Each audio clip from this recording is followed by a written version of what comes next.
Well, good morning to you. It's nearly dinner time.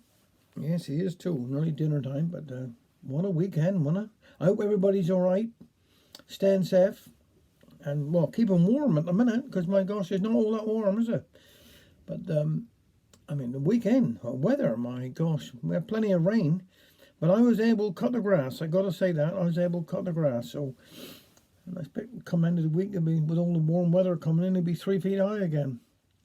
But anyhow, just stay safe. There's few people around, and they're enjoying a little bit of the sunshine in between the showers, so that's one good thing.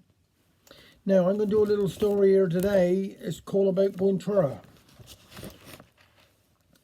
I can mind the time I had a little shiner, pretty little piece she was. I took her over to Trura to see the lights. When we was leaving Druce, we had to go through a get-long railway tunnel. So I said to she, if I'd known the tunnel was so long, I should have kissed thee. Oh, she replied, wasn't it you then? I held her hand all the way until we got over Trura then. As we was walking down the street, we'd seen a place with a notice up over the door.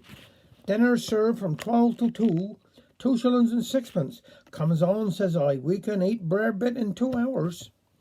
I found out afterwards she was going with another chap, same time as me, but I was smarter than he, 'cause he married her. Many men marry for money, some for love, and most for a short time. A young girl wants a man with a future, and an old girl wants a future with a man.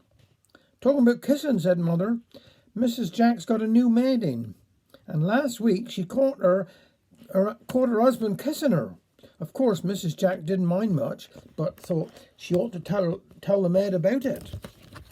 That's all right, says the maid. I aren't running no risk. I says to myself, what is good enough for the missus is good enough for me.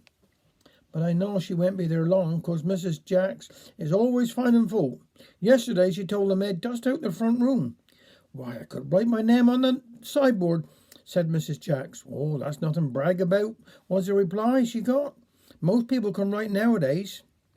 Feather had dropped more wine for old time's sake, and was got to the state he could enjoy a joke and laugh afterwards, when he found out 'twas funny. I read in the paper, give a girl an inch, and she'll make a bathing suit out of 'em. Then he told the old story about Jimmy Jinks, who found out another man in the kitchen with his wife. We told Jimmy was his own fault, 'cause he had no reason to come home an hour earlier than usual. Feather, what's a bigamist, the boy asked. Someone who makes the same mistake twice, says Feather. I'm going to do one of my old favourites, but I do like this here one. So this one's called Tanners and Bobs. Back in the days of Tanners and Bobs, when mother had patients and father had jobs, when football teams' families wore hand-me-down clothes, and TV gave only 2 channels to choose. Back in the days of threepenny bits, when schools employed nurses to search for your nits, when snowballs were harmless, ice slides were permitted, and all of our jumpers were warm and hand-knitted. Back in the days of hot ginger beers, when children remained so for more than 6 years, when children respected what older folks said, and a pot was a thing you kept under the bed. Back in the days of listening with mother, when neighbours were friendly and talked to each other, when cars were so rare you could play in the street, when doctors made house calls and police walked the beat. Back in the days of Milligan's goons, when butter was butter and songs all had tunes. It was dumplings for dinner and trifle for tea, and our annual break was a day by the sea.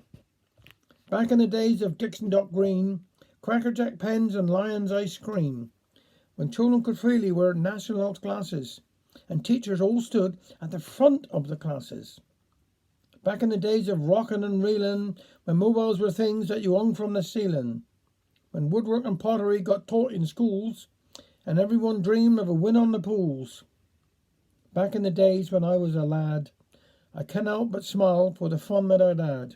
Hopscotch and roller skates, snowballs to lob, back in the days of Tanners and Bobs.